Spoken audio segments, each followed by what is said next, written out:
Donald Trump double or triple or quadruple down on his very fine people on both sides defense of the Charlottesville Unite the Right ralliers. And here's what he said.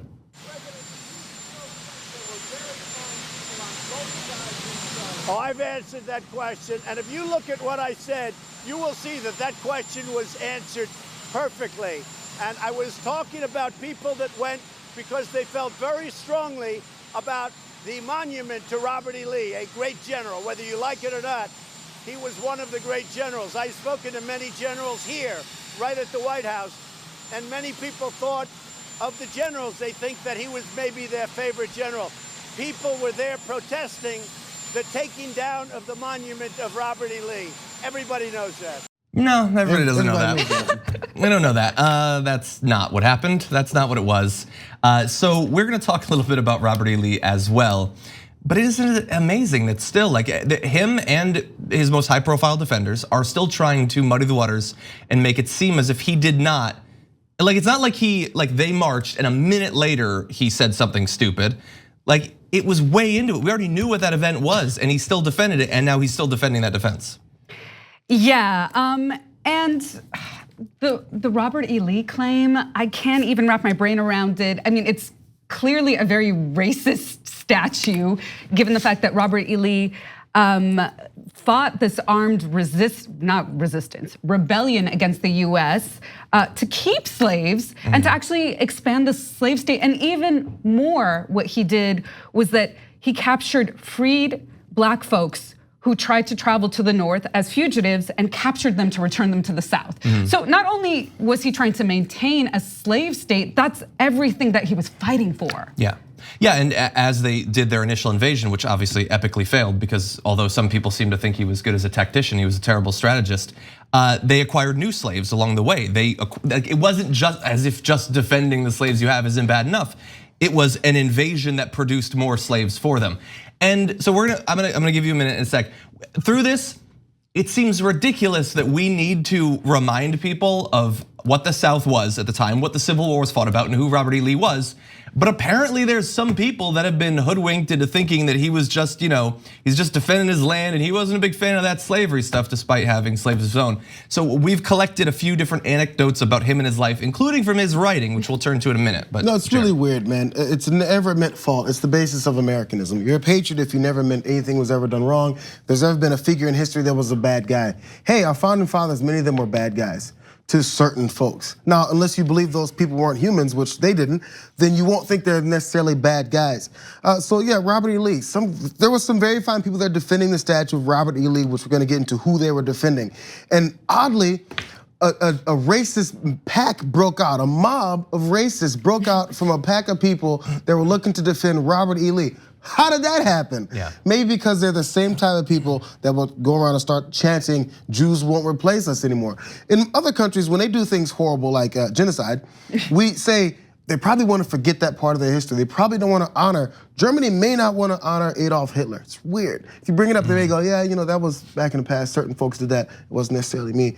Instead, we like to promote that. Oh, it's part of our history. Isn't that awesome? No, it was not awesome. You should try to apologize for it every time someone brings up those names. We expect Germans to apologize every time that happens. And actually, I talked to some German folks, some who even watched the show, and they said that you know what side your grandparents were on if they didn't talk about the war.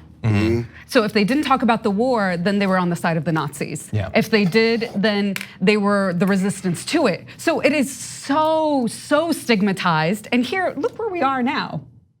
Well, maybe with progress and 50 years, people in Germany will start arguing over this stuff again, I guess. Maybe they'll descend the same way we have. Yeah, and also, while we're gonna get into Robert E. Lee, we should make clear that that his argument that people just showed up over the statue or whatever, that is not true.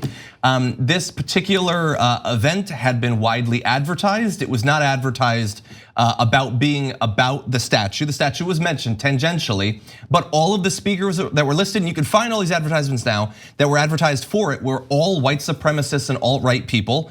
On the posters and things like that, there's no mention of the statue. It's just come see these great white supremacists defend whiteness.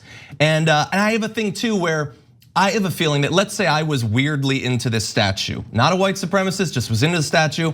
If I showed up maybe an hour into marching with people who were saying bring on the ovens, if I don't leave, I agree with them, I think at that point. So maybe someone innocent showed up, but if they stayed, they knew what the deal was at that event. And they probably had no talking points about Robert E. Lee's tactical skills as a general. I don't remember that as part of the posters or Pickett's the charge chants. was misunderstood. No, I don't think that's what was actually going on. I didn't hear any of those chants. I'm sorry. Maybe news media was just doing their fake news thing and blanking out all the General E. Lee chants. So why don't we turn to Lee? And so we're gonna have a couple of quotes from a letter he sent to his wife back in 1856, and he said this. And I'm gonna try not to do it in the stereotypical voice that they always do when they read letters from soldiers. Anyway, in this enlightened age, there are few, I believe, but what will acknowledge that slavery as an institution is a moral and political evil in this country. Now you read that and you think, oh, he thinks it's evil. But let's go on a little bit. It is useless to expatiate, I don't even know that word, on its disadvantages. Oh, I got it. I think it, however, a greater evil to the white man than to the black race. And while my feelings are strongly enlisted in behalf of the latter, my sympathies are more strong for the former. So it is evil for us.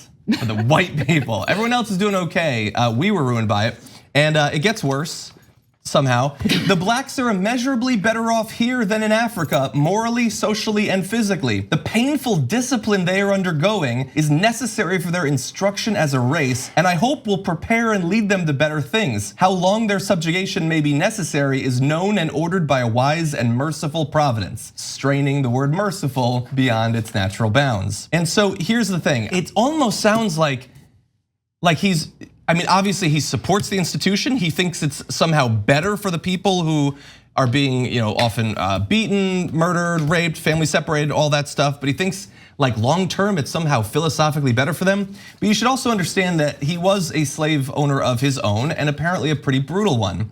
So this is from Elizabeth Brown Pryor's Reading the Man book. Lee ruptured the Washington and Custis tradition of respecting slave families by hiring them off to other plantations. And by 1860, he had broken up every family but one on his estate, some of whom had been together since Mount Vernon days. One of the slaves regarded him as, quote, the worst man I ever see. And when two of his slaves escaped and were recaptured, Lee either beat them himself or ordered the overseer to lay it on well. Wesley Norris, one of the slaves who was whipped, recalled that, quote, not satisfied with simply lacerating our naked flesh, General Lee then ordered the overseer to thoroughly wash our backs with brine, which was done. So on top of the beating, just torture on top of that as well. That is the person who the right wants you to believe that their legacy has been perverted by leftists. The worst person I ever see.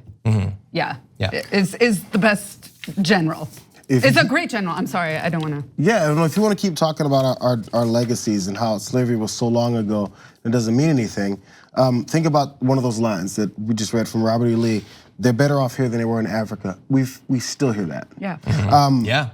Punishment for who you think should be in prison. Prison is not for rehabilitating people to come back into society. Our prison system is for punishment. So if they're already criminals, look at the rights that we strip of them. Look at the due process we strip of many people. And they should be punished. We have no problem with abuses that happen in prison. Oh, they're criminals. So when you see people as lesser than humans, which they did, and we still do to a certain degree today, you can do whatever you want to them. Torture them, who cares? He's a criminal. So we carry those same kinds of thought processes today. So just because we're not, well, not everyone is, but actually enslaving people to the degree that we did then doesn't mean we still don't harbor some of those same feelings and then cast it on many times the same minorities we did before. I mean, look, you also see the Christian fundamentalism in what he was saying is that if they finally learn about Christian values, then they will be just as morally superior as we are, as they're maintaining an institution of slavery and brutalizing people. So that argument seems very discordant. Yeah. Wow. Did not think that we would have to teach people Robert E. Lee today, but you wake up in this age and you never know what is going to be in the news. And you know what, by the way, it seems weird you got to teach people about Robert E. Lee. I didn't study Robert E. Lee since high school, and definitely not to this degree. High school definitely didn't tell us these things. You have to go on your own and find this stuff out. So it's fine that you didn't know it. I didn't know it, but you have to find out who you're praising and exalting to this deity status. So these statues that you're going to defend that end up turning into a racist mob, understand why that happens. It's because this guy was not a good guy. You don't have to exalt him. It's okay. Learn about who you think are your heroes and discover that they're not. Yeah, and by the way, I guess this is unnecessary, but it is bad enough that there are people who are brought up in the South, white people, and they believe crazy things about what the Civil War was about. They are trained to fundamentally not understand what was explicit at the time.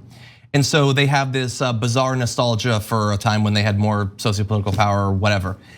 But it's the northern, like people like Donald Trump or Steve King, they're not even from there, and they exalt the leaders. They have the Confederate flag and all of that. Like there's some plausible deniability for racists from the South using those icons. But for the Northerners, all there is trying to play to that racial grievance. Well, but this was always Malcolm X's argument. Malcolm X was like, I had to leave Omaha because our house was firebombed. This is considered a part of the North, went to Lansing. His father was killed by the KKK. And his whole story was that, yo, civil rights movement, you're only focusing on the South. The North is bad too. And so I think we lose that narrative as well, but also clearly Trump and King are exploiting the lack of understanding and knowledge of our history that white folks in the South, racist white folks in the South have. And they're using it to their own benefit and using them as pawns, as votes. And clearly it's to their own interest. Yeah. The TYT Plus app is now available on iOS and Android. Download to get more TYT content at tyt.com/app.